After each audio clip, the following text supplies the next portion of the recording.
Welcome to the first class in this poetic series. In this class, we'll be poetically covering primary, secondary, and tertiary colours in colour theory. What's colour theory, you ask? It's how artists like myself and many others understand the hues that we use. What's a hue? Well, it's terminology utilised to categorise the properties that separate a yellow from a red and a red from a blue. It shows us the similarities of some colours and the differences of others, giving us better insights and clues on what to do. A template to properly view how they interact with the world or what they create when they combine with other hues. Still confused? Well, let's take blue for example and imagine it as a group or an army. Now think about another club of coloured combatants that would stand out as their natural enemy. It's gotta be red. Blue is cool, mellow and smooth, like the music genre that shares its name too. Red is ambitious, bright, and gets right in your face, stopping you in your tracks like those road signs do.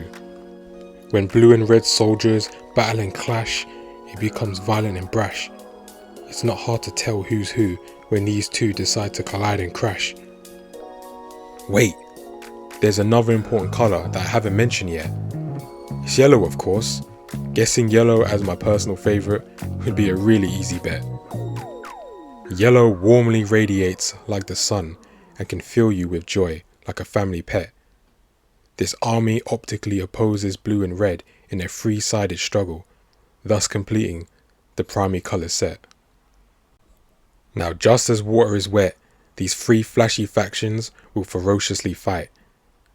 But what would happen if two sets started to respect each other's might and understand their plights?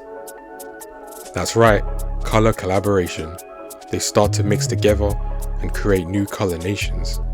The new hue that shines through depends on the colour combination. For example, some battle-worn blues and reds ended up resting next to each other in hospital beds. They started to talk with nothing else to do and began to realise they had more in common than wanting the other dead. Both strive for the top, but with the wisdom and composure of blues combined with the passion and drive of reds, they might finally get ahead. Wounds healed, they decided to strike deals as a new contingency was henceforth revealed. No longer blue or red, the ambitious, wealthy and noble purple platoon is left in their stead. Meanwhile, members of red and yellow went from telling each other hell no to a more pleasant hello. Discovering they shared a common creative curriculum, they start to become friendly fellows.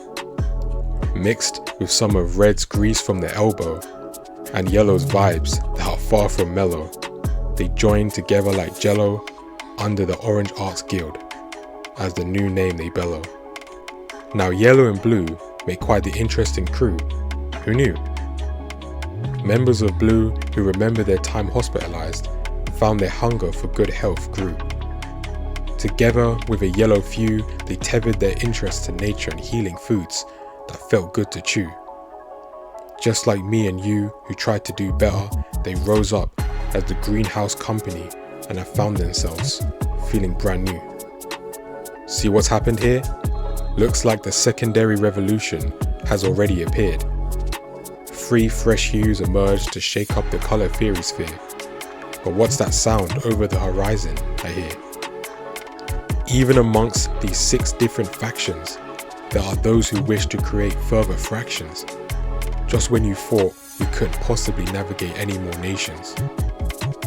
Whoever has more members in the mix is delegated more dominance in the colour combination.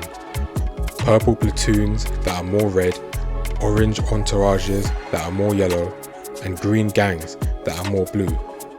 Even more light reflections. Not one for overreactions, but that's next level expansion. You have witnessed the great tertiary separation. What a display. We covered the primary, secondary and tertiary, but is that all there is to colour theory?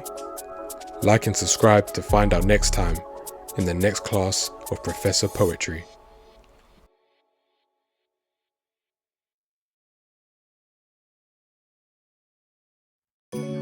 What's good people, it's John Finity, your minus the Y then you added 2 E's, and you made it this far?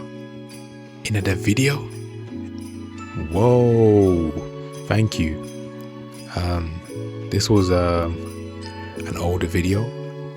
I was scouring through all my videos that let's just say got demoted to non-existence.